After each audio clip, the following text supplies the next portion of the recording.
Hey everybody, it's Josh at the Firearm Convention.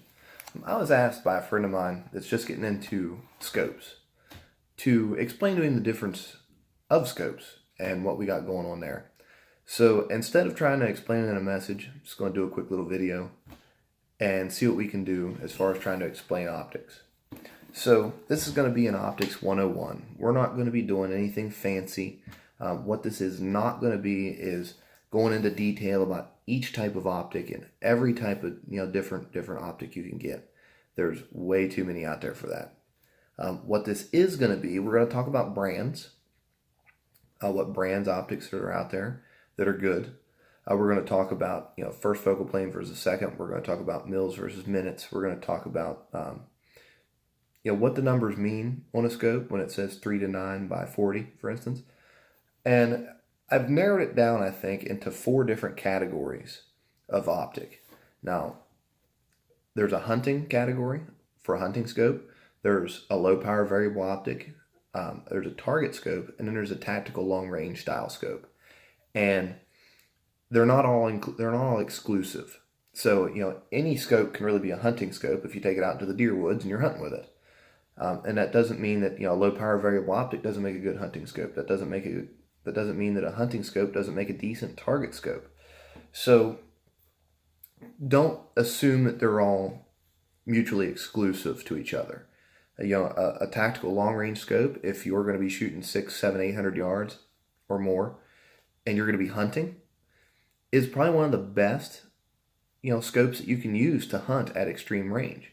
But if you're watching this video, odds are you're not there yet. So there's that. So let's jump into the brands. I suggest you go on to Midway USA and look at their brands. And you're going to see brands like Leupold, Vortex, Millet, Redfield, Bushnell, Weaver, Tasco, Nightforce, Swarovski, US Optic, Athlon, Kales. All these optic brands are good brands. Tasco being probably and Bushnell being the lower quality scopes. And I shouldn't say lower quality. They're a cheaper price point for those that are budget oriented. So don't dismiss them out of hand though. The old Tascos, if you're budget minded, the old Tascos, if you can find one on the used market and it's a made in Japan Tasco, that's a really good scope for the money. You're going to get a really good optic. It's going to be a good hunting scope. And it's going to be an older scope. They were like a 90s era scope. And they were all made in Japan, and the optics held up surprisingly well. So, like I said, if look for an optic of this manufacturer. If Midway USA doesn't sell it, odds are it's probably not the best. So, let's talk about first and second focal plane. First and second focal plane is something that people get confused about a lot. So let's start with second focal plane because it's the more common. Second focal plane means when you look through your scope, if you're on, say, 3 power and you crank it all the way up to 9 power, the crosshairs don't seem to change size. And that's because they don't. Now, that's good for like target shooting because your crosshairs are actually taking up less space on the target. And it's good for hunting for the same purpose. But when you get into a more tactical shooting situation, like tactical long range or unknown distance shooting, your first focal plane is the better choice. Now, they're normally more expensive, a first focal plane scope is. But a first focal plane means that your crosshairs or your ranging reticle or whatever reticle you have is going to grow in size with the target. So if you have a 1-inch target dot out there at 100 yards, and just for instance, you have a 1/2-inch size reticle, like you have a little 1/2-inch dot reticle, and you're at, say, 3 power, and you crank that up to 9 power, it's still, the dot when you're up at 9 power and your reticle is still going to take up half the size of your 1-inch ranging dot. Now some people are like, why? Why would you want that? Well, when you're shooting long range, tactical long range, or unknown distances, or what have you, or extreme long range, you want that one-to-one growth from your magnification and your crosshairs, because what that does for you is allows you to range targets at distance, because you have a general idea of how large it is, and then you can do the math from there. It also makes windage and elevation corrections very simple, but we're going to get more into that later on down the road. So, and then we got mils versus minutes. This is more along the lines of in the tactical long range section, but I think we should hit on it here in the beginning. So, most of your hunting scopes and your target scopes are going to be in minutes, MOA, minutes of angle.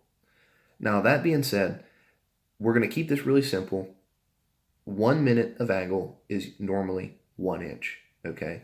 Now, I know there's going to be a smart aleck that comments and be like, well, technically, yes, technically it's like 1.047 inches is a minute. And, but whatever. It makes difference. It makes the difference down at long range.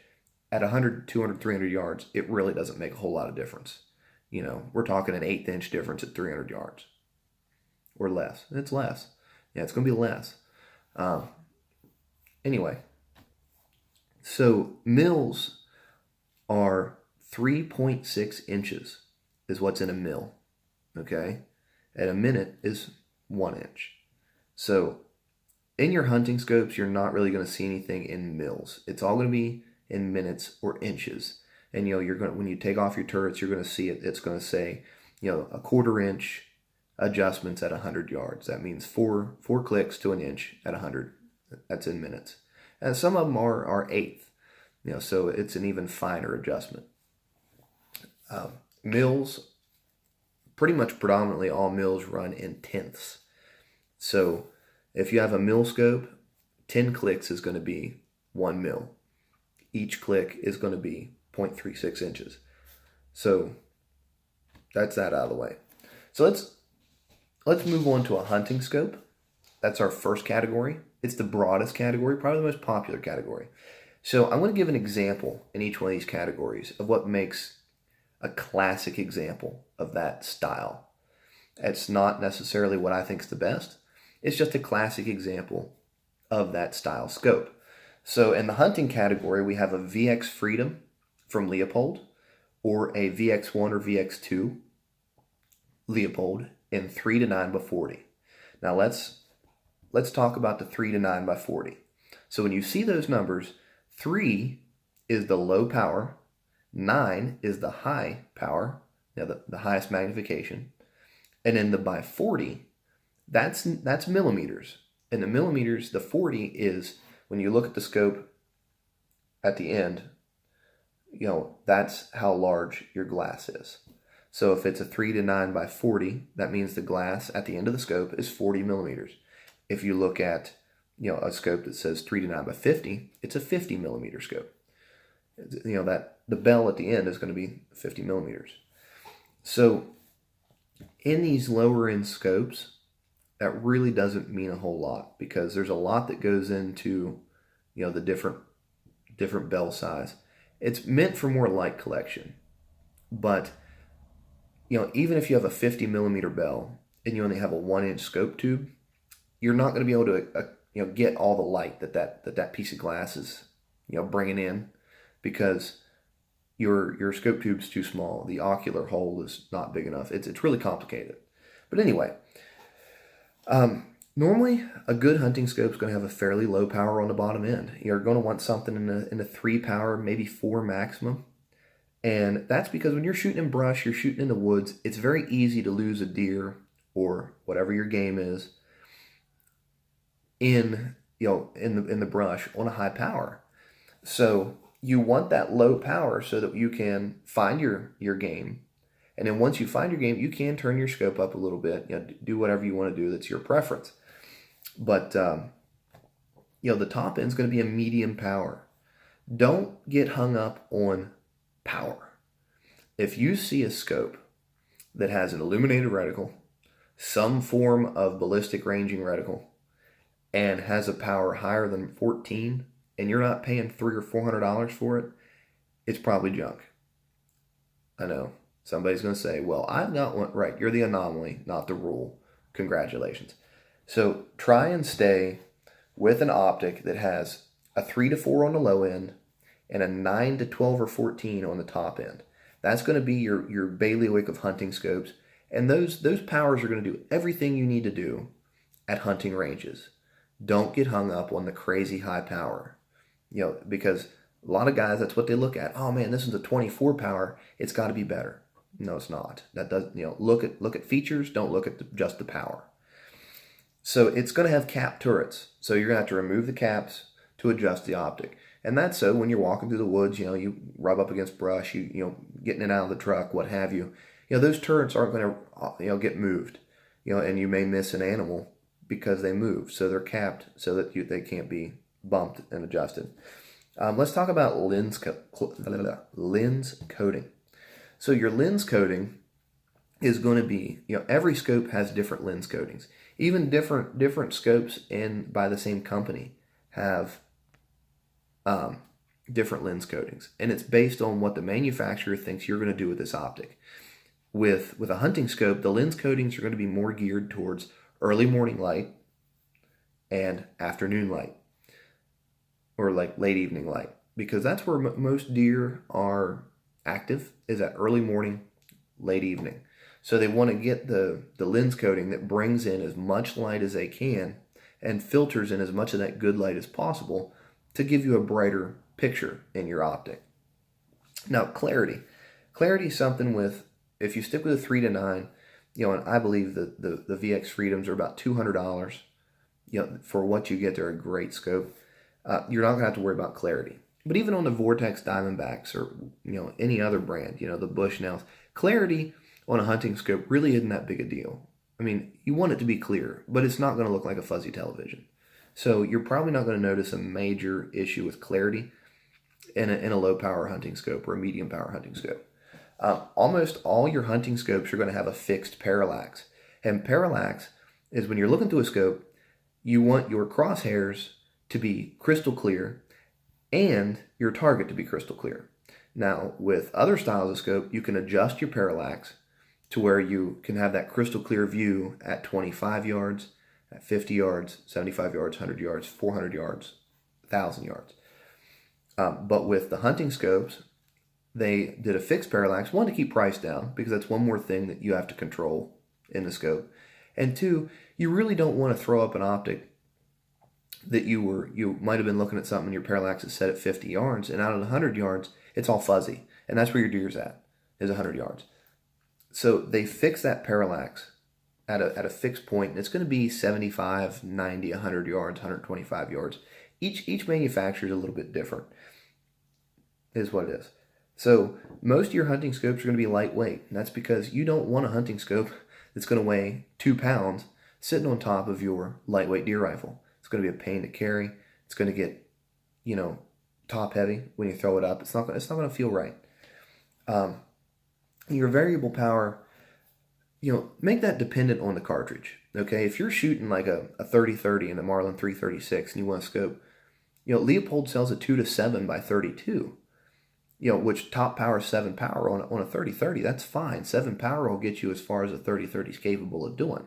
On stuff like 30-06, 308s, stuff like that, 708s, a 3 to 9 is perfect for your standard hunting optic. And then, let's say you have a big Magnum, or you have a very flat shooting non-Magnum, like the 6.5 Creedmoors, 25-06, 270s, 300 Magnums, 7 Magnums, all those scopes, you might want to go up to a 14 power, a 12 or 14 power optic. And you're going to probably start at about 4 power on those optics. So go up something to about 12 or 14 power, but don't go anything crazy unless you're going to spend good money. If you're going to spend good money, then sure, go up to a 20 power. But the wider the range of power in a scope, the more expensive it's going to be. That's why your cheaper hunting scopes, it's going to be a 3 to 9. And if you want to go higher than 9 or 10 power, most of the time they start at 4 power as your minimum and then go up to 12 or 14. So, that's, just run with that. most of the time you're going to have a simple reticle, a duplex, fine crosshair, something very simple. There's not going to be any range finding reticle because you really don't need it. Most hunting cartridges are flat enough out to 300 yards if you line them in correctly that you're going to be able to point and click out to 300 yards. And I want to say 95% of hunting is done within 300 yards. And just as an aside note, most of your hunting reticles or hunting scopes are going to be the second focal plane. So let's move on to the low power variable optics. You'll see these on AR-15s a lot. And they are, a good example of that is the Vortex Strike Eagle in 1:8. Now these normally don't have a huge bell on the end of them like a hunting scope. They're like a straight tube scope. So if it's a 1-inch tube, it's going to be a 24 millimeter objective. If it's a 30 millimeter, it's going to be a 26 millimeter objective. And I believe if it's a 34 millimeter bell, it's a 30-inch objective. Now that doesn't mean a whole lot. These scopes are, they usually start at 1 power and go up to 8. Now some of your cheaper ones, because you can get them in the $150 to $200 neighborhood, just like a hunting scope. They're not going to be true 1x. They're going to be 1 1/4, maybe 1 1/2. Because to get a true 1x scope is actually expensive. It's hard to do to get a variable power optic that goes to a true 1x. So you may, if you go with a cheaper scope, you may see that it's a 1 1/4 by 6, 4, 8. Pick your poison. Or if it says it's a 1 power and you throw the gun up, you may notice with both eyes open that one eye gets a little bit of magnification. Like it's not a lot, maybe a 1.1. Just that little bit of magnification. It's not a perfectly true 1x scope. And that's because that's really hard to do at a low price point. To get a true 1x, they're expensive. Just look at the Night Force Attacker, ATACR, however you want to call it. That's a true 1x to 8 power, and they're like $2,000. So, I mean, they can get expensive. They can be for first or second focal plane. That all depends on the style. There's LPVOs that are geared more towards hunting, and then there's LPVOs that are geared more to the tactical scene, like the AR-15 3-gun rifles. The hunting ones, you see a lot of those on like Ruger No. 1 single shots. You'll see the low power variable optics on there. You'll see them on optics like, see those on rifles like elephant rifles, like the dangerous game rifles over in Africa. They have a very small low power variable optic. You'll see them on AR-15s, obviously. So the hunting scopes kind of fall into the hunting category. They're just a low power variable optic. So let's move on to the maybe the more tactical, the 3-gun style LPVO. So they normally have cap turrets. They may have a ballistic drop reticle if they're a 3-gun competition style, because those 3-gun guys, they're going to run this low power variable optic, and you could shoot anywhere from point blank to 500 yards with an AR-15, and that's where these scopes really shine. So you may see a ballistic reticle in there. Also, they may be first or second focal plane. I think I already said that, which is what it is. The more expensive ones are going to be first focal plane. And I touched on that earlier as to why. They may or may not have adjustable parallax. The cheaper ones won't. The hunting scope styles won't. Some of these higher end ones, though, they will have an adjustable parallax knob. I'm pretty sure the Vortex Strike Eagle does have a side focus parallax adjustment. And they're very lightweight, which is what really a lot of guys like about the AR-15s. These scopes normally don't weigh about 10 ounces. Now, why would you go... And they normally have, on the tactical side, they normally have a red dot of some kind. And why would you go with a 1x scope over a red dot? And some people have a condition in their eye, and I can't pronounce it, starts with an A, and I'm not even going to try. Basically, it makes a red dot look really fuzzy and funky.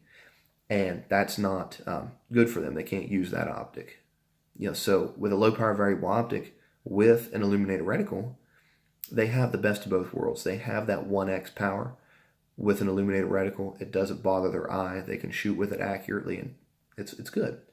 So that's why a lot of guys are switching to the low power variable optics, is because They can turn on their illuminated reticle. They can run it at 1x. And the only downfall is your eye relief difference. But if the gun's set up for you, that's really not a big deal anyway. So that's basically the low power variable optics. There's not a lot to them. Look at the AR-15 world. There's tons of them out there. And if that's the style scope you want, honestly, if that's the scope you're looking at on your hunting rifle, most of the time that's a style that you're going for. Like I have a 416 Rigby with a Leupold, LPVO sitting on it. And that's because it just looks classic. It looks classic. So anyway, let's move on to a target scope. Now this style of scope is probably it's the smallest type of scope that we've got, and it's still shrinking, and it's just a pure target scope. And a classic example is a Weaver T36. It's a fixed 36 power scope, very high magnification, and it's really meant for shooting at known distances or shooting very tiny little groups at a known distance. The 22 long rifle bench rest guys use them at, I think, 25 feet or 10 yards or something like that, and they produce itsy bitsy little holes almost dead center of target. It's crazy. The guys that run the 6 PPCs, the true bench rest guys at 300 yards, they're going to run a target style scope. It's going to be a very high power, and it's meant just for that. So most of the time they can have capped or uncapped turrets. The Weaver T36 has capped turrets. Some of the other styles, not so much. Like I said, they're not really meant for variable distance shooting. Now they're great for if you're shooting 1,000 yards. Okay, well then use it. It'll be fine. But if you're going to shoot variable distances, variable ranges, these are not the scopes you want to look at. They're always going to be second focal plane. These guys that are shooting these tiny little groups, they don't want that crosshair to get larger as they are high in the magnification. They want a very fine crosshair, and I'm talking like literally your hair width. They're tiny. So it is a larger, heavier optic, but they didn't care about weight. So to keep costs down, they made the optic larger. But that's okay because they're going on guns that are going to weigh, even the 22s are 12, 14 pounds. And the bench rest guns are going to weigh 16, 18, 20 pounds, and they can go up to 100 pounds. So the weight of the optics is kind of irrelevant. They will have an adjustable parallax. So, they will have an adjustable parallax because they don't know if you're going to be shooting at, that 10 yards or if you're going to be shooting at 1,000 yards or anywhere in between on a fixed basis. And then you're going to need to use your turrets for correction. So this isn't an optic where you can use the reticle to range. You're not going to be able to use it to correct wind hold or anything like that. You're going to have to use your turrets. So that's basically all there is with that one. This is the style of scope that when I got into shooting, this was the only kind of long range scope there was. My first long range optic was a Bushnell Elite 3200, and it was a fixed 10 with mil dots. Very similar to this style scope, but they might have mil dots. But it is what it is. We've come a long way in those years. And now that we're kind of segueing into the tactical long range scope. So these really came into their own with the long range steel shooters, PRS guys, and the ultra long range shooters. So what is a tactical long range scope? Well, the perfect example of a tactical long-range scope is a Nightforce Attacker, a TACR. It's a 5 to 25 by 56 optic. So that means its low power is 5. Its high-end power is only 25 power. And it's got a 56 millimeter objective bell. So if you notice, now Nightforce does have a 7 to 35 or something like that. So they do have a higher power than even this one. But this 5 to 25 power and a very good optic is plenty for even shooting a mile, 1,760 yards. This style of optic, and I've got one, is wonderful on the ultra long range seen. Now, if you're going to truly, if you know your gun's going to live well past 1,000 yards, you might want to bump up to a 7, the 7 to 35 or whatever it is. But the starting power is going to be in that medium range, that 5, 6 power maybe, and that's because it gets really expensive to have a scope that has a very wide range of power. It's just really expensive, or the scope's going to get very large. So if they start at 5 power, it's pretty easy to get it up to 25 power fairly inexpensively. Like I said, your high-end power, it's going to be up there in the mid-20s to 30s. And I mean, I even got a Nightforce sitting here. To house, it's a 15 by 56. Or I'm sorry, 15 by 55. But it's more of a target style scope. It's like the ultra high-end target style. It's not a tactical long-range scope. But you'll notice with your optics, your tactical long-range optics, that the ending power isn't as high as you would believe. Like I've seen some crazy like Ospreys and weird like Chinesium stuff that are higher than this, and that's because the optics suck, and just to be able to even see anything, you got to go up in power, but that just magnifies the suck of the optic to start with. So all these are going to be a side focus parallax optic. So that means from 25 yards to infinity, it's going to be a side parallax adjustment. They're going to have a ballistic style or ranging style reticle, meaning like the Nightforce AT-ACR, it can have an MOAR, a Moore reticle, or I think the Leupold is a TMR on their Mark V. So every company is going to have they're going to bring out a reticle. And these reticles are going to be what they think is the best, for them. So when you're going to buy a tactical long-range scope, that in of itself, the reticle is something a lot of guys take into consideration, because I mean, you got the PST Gen 2s and Vortex. They have a specific reticle. Nobody else has that reticle but Vortex. Same with Leupold. Leupold has their specific long-range reticle. Nobody else is going to have that reticle. And Nightforce is going to have their reticles. Now, the only difference is if it's just straight mil-dot reticle. That's basically, anybody has it. Anybody can use it. So, and these are going to become an MOA or mil for your preference. I've got both, like I said earlier.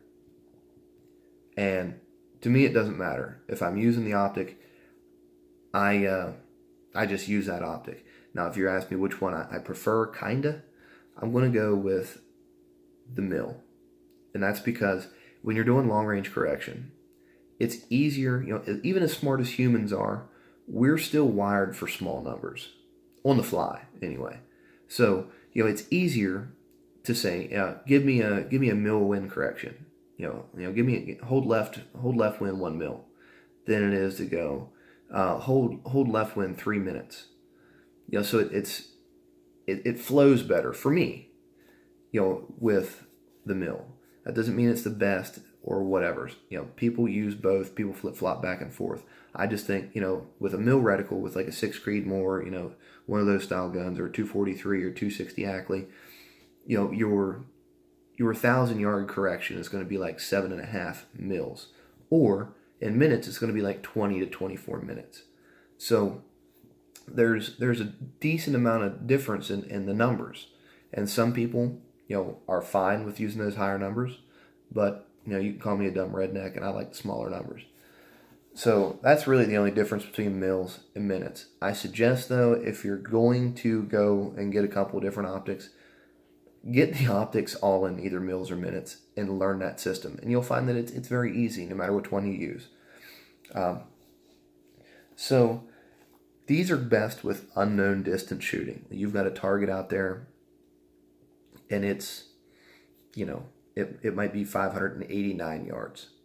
But unless you got a laser rangefinder, you're not going to know.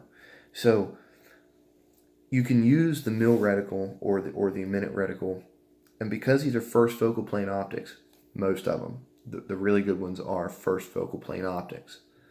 because they're first focal plane, you can use that reticle to range your target. Let's say you've got a deer out there. Well, most deer are 18 to 20 inches tall.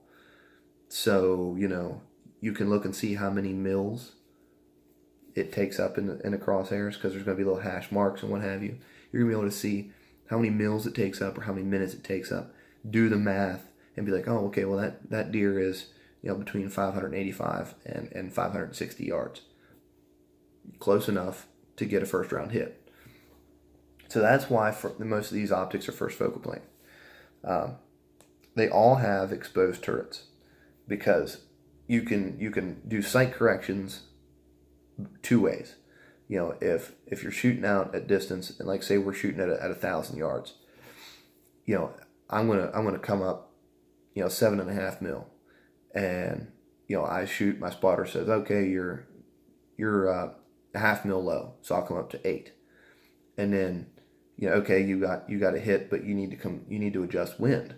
Well, I'm not going to crank my windage turret, because wind is variable. I could be shooting in a 10 mile an hour cross, and then it dies down to 3 mile an hour. Well, if I correct with the knob, then I have to recorrect with the knob. If I just hold left or right wind in the reticle, it's a much more fluid system. So these are normally first focal plane, and they have a ranging style reticle, so that you can do both simultaneously. And that's basically all there is for these optics. Now, the tactical long range, they are going to be a heavy, large optic. They're going to be a 2-pound optic, and that's because most of these guns are going to be 12, 14 pounds anyway. And they're going to be shot off of bags, off of bipods, off of barricades, you name it. So basically, guys, that's about what I got. So just to overview, go to Midway USA, look at what they have as far as brands. Don't fall into the gun show specials. Don't fall into all the cool features. And I'm going to call them out. There's a brand, Osprey, UTG, Leapers. Don't go onto Amazon or go to a gun show and find the one that has the most features for the least amount of money, because it's going to be crappy. Now, you might get one of these optics that's absolutely wonderful. Great. Have fun. You are the example. You are the exception to the rule. Another company that I didn't even bring into the mix is Primary Arms. If you're looking for a budget optic, they're pretty good. They're pretty good. Their standard line of optic is pretty feature filled, and it's a good optic. Plus, they brought out one of probably the best reticles. Even Trijicon uses this reticle. They have a contract. It's the ACSS reticle. So I mean, don't not look at Primary Arms, because you're not going to find them on Midway USA. But search around. Once you find the optic on Midway USA, look around, see if you can find that same optic a little bit cheaper. Do your research. But guys, if you have any questions, leave them down below. If there's something I didn't touch on, go ahead and ask. I'll get to it. Like I said, give us a like, comment, subscribe, share. I do this for fun, but I wouldn't mind reaching out there to a couple more people.